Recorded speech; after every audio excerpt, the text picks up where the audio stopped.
आता आपण डेरिव्हेटिव्ह पाहणार आहे बघा. Find the derivative with respect to D x of E raise to X. आणि याचा डेरिव्हेटिव्ह काय असतो? E raise to x.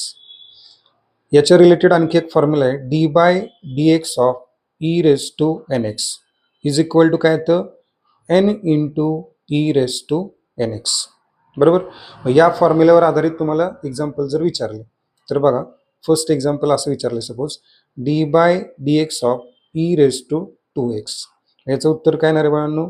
Two into, म्हणजे इथला जो टू आहे तो पुढे येणार, two into E raise to two X. बरोबर.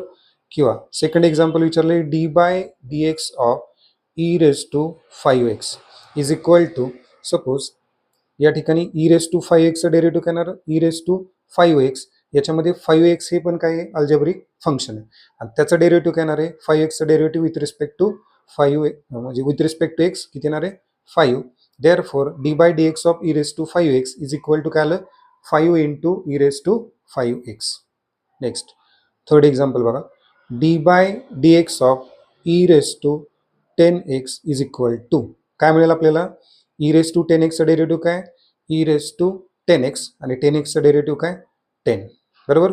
म्हणजे d by D x of E raise to 10x is equal to 10 into E raise to 10x. बरोबर. Next example,